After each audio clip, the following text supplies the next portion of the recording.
አሜሪካን ሀገር ስንኖር የአሜሪካ መንግስት የመኖሪያ ፈቃድ ይሰጣል። እግዚአብሔር ደግሞ የመኖር ፈቃድ ይሰጣል። ስሙ የተባረከ ይሁን።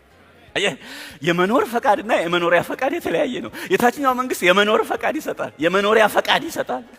የላይኛው መንግስት ግን የመኖር የላይኛው መንግስት ካልፈቀደልህ የመኖር ፈቃድ የመኖሪያ ፈቃድ ባገኘ በሳምንቱ ድፍት ልትል ትችላለህ።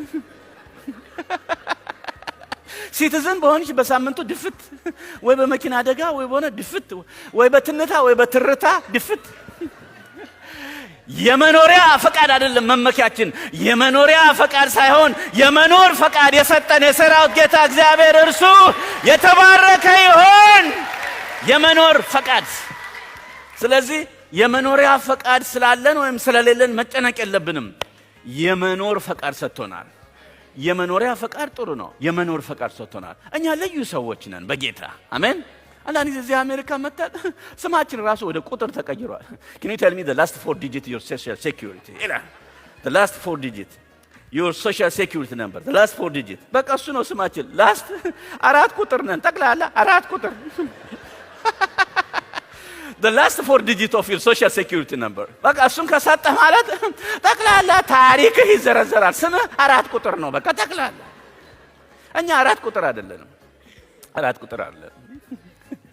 እኛ ሰዎች ነን። አሜን። በእግዚአብሔር አምሳል የተፈጠን ክቡር ሰዎች ነን። ዋጋ የተከፈለልን የዘላለም አጀንዳ ያለን ሰዎች ነን። ስሙ የተባረከ ይሁን።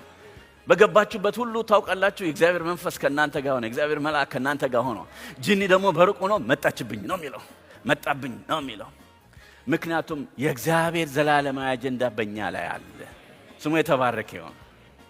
እዚህ አሜሪካ ነገር አንዱ እኔ ከሚያስከፋኝ ነገር ላስት ኔም የሚባለው ነው። የኔ ላስት ኔም ደሞዝ አግደው ነው የሚባለው። እኔ አግደው ምን እንዳገዱ ራሱ አላቅም። እኔ አግደውን አይቻቸው አላቅም። እኔ ከመወለደ በፊት ነው የሞቱት አሉ። አንድ ኢትዮጵያዊ ናቸው። የአባቴ አባት ናቸው። እኔ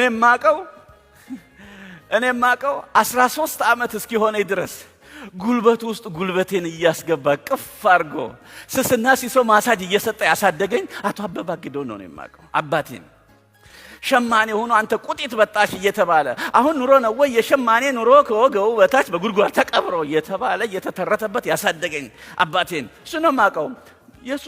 የሱን ስም ግን እዚህ አሜሪካን ሀገር አላስጠራሁም። እኔ የምጠራው ባቶ አግደው፣ ደሞዝ አግደው መባል ያለብኝ ደሞዝ አበበ ነበር። የምጠራው ደሞዝ አግደው። ሁሌ ከፋኛል።